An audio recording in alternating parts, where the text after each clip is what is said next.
Hey guys, it's Ryan from TKK Collector at the Poke Chalet, and I'm gonna do a little video. I'm here at the arena.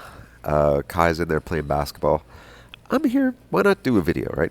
And I wanted to talk to you guys about if you're running your own Pokemon business. If you're new to this and you're thinking about, oh, I'm gonna start my Pokemon business and it's gonna be easy. Um, this video is for you, right? It's not going to be easy. There's a lot of reasons right now why starting a Pokemon business is going to be hard, and not insurmountable, but hard. The first one, well, I would definitely say the product, sealed product, is very, very expensive, even in Japanese. It's very hard to acquire a Japanese product at a decent price. Very hard to get distribution, I assume. Very hard to even find product to sell sealed product because the prices are ridiculous. I will say that for sure. Prices are ridiculous. So at this point in time, it's hard to do. But I'm left with this, and this is a decision that you have both when you're starting a business, when you're starting a Pokemon, and it is a good time to start. It's about customer establishing customers. Uh, right now, there's a weird opportunity where, I'd love to be establishing more and more customers, but I don't have enough product for everybody. I don't have the sealed product. And when the sealed product comes in, I have a decision to make. Do I flip it all very quickly to my whales, and I'll explain what a whale is shortly, or do I sort of spread it around to the new people, the people who are here maybe momentarily or maybe for the long run? And that's a decision that you have to make, a business decision. What do you do? Now, one of the things that I tell people who are new to the Pokemon business is definitely go ahead and establish whales as soon as possible. So let's talk about what a whale is. A whale is someone who basically has a lot of disposable income and is willing to use it for Pokemon entertainment, where mostly ripping packs, but whales can also be someone who, buys high value singles, and they're so important for you when you're starting your Pokemon business to know whales. Whales are like the person you can call and say, "Hey, I have this case of tins. I got it for $200. Do you want it for $200?" It's basically kind of a customer who you could sort of quickly turn product back into money if you need to. And they're also same for singles. Oh, I got this $200 single. Are you interested in this $200 single? And often their answer is yes, because they have the money. And the thing about whales is it's harder to find things that they want than you'd think. Like, it's not easy. It's not easy to find a lot of product to find the singles. You have to be watching claim sales. You have to be either bidding on eBay, all this stupid stuff. If you have whales, if you have a group of people who have budgets, who have the ability to make purchases, the best thing you could possibly do for your Pokemon business is establish them as a customer, establish them as a whale. Someone who spends, a fair amount of money on product. And I remember telling other businesses, other guys who were starting their Pokemon business, establish whales. And they've told me this is the most important thing that they've done, is finding those customers, finding those consumers who spend a lot, and give them the best deals. Be there. Be their guy. Be the person they contact when weekends coming up, they got paid, they'd like to rip some packs. Be that guy that they can call and say, "What have you got?" And you're like, "Oh, here is a case of sleeves with your name on it." Be that guy. And whales are so important to your business. But you want to treat them extremely well. You want to make sure that they know that you have the best prices, so you give them the best prices. As soon as someone starts dropping, $1,000 in your web store or $1,000 on packs, you have to say, well, this guy's a whale. I got to treat him right. So what's interesting is there's more whales right now in the industry. So there's people who are new, people who are maybe spending more than they should. They're still whales. They're still big spenders. But also you want to have the established whales who We're here in the low times. Those are the most important times to have a good thirsty whale, is when you're able to sell them product that is a lot of work to move. Now, with this market as well, and with, when it's not so strong, is you also want to have a million little fishes. You want to have those customers who are buying a little bit, buying a tiny bit, but regularly, right? Every 2 weeks, when payday comes, they spend their $30 on Pokemon cards. You want those, so you have to establish these big money customers and these many small fishes, because whales can go. I've had whales that something happens, they gotta move, they gotta stop spending money, they lose their apartment or some weird thing happens, and they need to be exited the hobby. And I want to be there for them. I want to help them exit the hobby cleanly.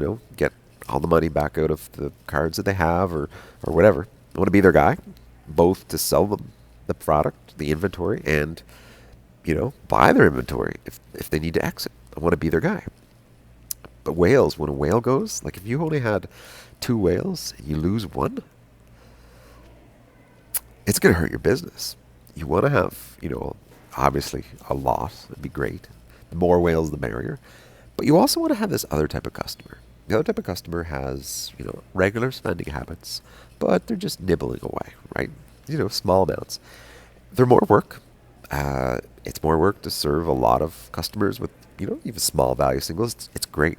But those, the 1,000 little nibblers that frequent your website, that know you as the person who has decent prices and good singles and personable, and know them. Like I have in when I find out someone's favorite Pokemon, I have it marked in their customer profile in Shopify. So you could toss in an Eevee or toss in a Gorbis. There's people who have Gorbis as a favorite Pokemon. Toss it in, and it helps. So whales, fishes. That's the customer base. Big spenders and regular frequent spenders of little amounts. Those are the best things to have. Now, here's the situation. Sealed product is hard to find. With sealed product being so difficult to find, when some does come in, you have a decision to make. Do you just quickly flip it to your whales? They'll buy it. Snip, snap, it's gone. Or do you make different decisions? Now, this is a decision that I have to make because sealed product is pretty limited, and I want to make sure that the people who spend a lot of money with me have a lot of product, have product that they want. But I also need to establish the minnows, right? To establish the other purchasers. I want to make sure that I have a million little nibblers buying signals and knowing that I'm looking out for them. So I have this decision to make. Prismatic. So didn't get hardly any tins, didn't get hardly any prismatic 2-pack blisters. I got 12 prismatic 2-pack blisters, 24 packs, not even a case. So I owed someone who I promised an ETB, owed them, so I sold 4 packs to someone who was on my list for prismatic. So they get 8 packs of prismatic, and they're the first persons I reached out to. Small minnow that I wanted to get prismatic for. But then I have, I think, 8 2-pack blisters left. What do you do with 8 2-pack blisters? Well, I could say, hey, whale, here you go. It's gone. Zip. Or try to spread it around. It's a business decision. What do you do? Now, I was trying to get the whale tins, trying to get them packs, trying to get them stuff. I got them lots of prismatic ETBs, that sort of thing. I don't think they're going to be too mad if they don't get the 2-pack blister. I don't think it's going to be a big deal. So one of the things I'm considering doing is putting bundles together.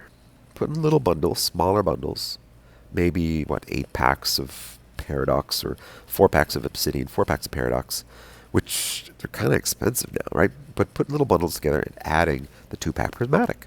bundles. What do you guys think about bundles? Comment down below if you think bundles are a bad idea from a store's perspective. But here's what I was thinking. Put together little bundles and say, hey, Minnow1, I have this bundle. Are you interested? Hey, Minnow2, I have this bundle. Are you interested?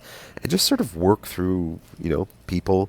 I can't post it online on the web store because what'll happen is someone like a whale might say, "Oh, you have 8 bundles? I'll buy them all. Why not?" So they'll get everything, which is perfectly fair. They have the money. They can get it. But if I want to establish like a lot of customers, I need to figure out how to sort of spread it around. Now, what do you guys think of that approach? Bundles and sending it out sparsely, or just letting the whales consume and call it a day? That's the decision that I have to make, and I'm probably going to look at spreading it out because that's what I'm doing with Journey Together. Now, I'm going to feed my whales. I'm going to get my guys, the people who've supported me, I hate the word supported from a store perspective. My best customers are going to get the best product. That's how it works. But I also want the minnows. Like, I want people to know that I'm looking out for all them people.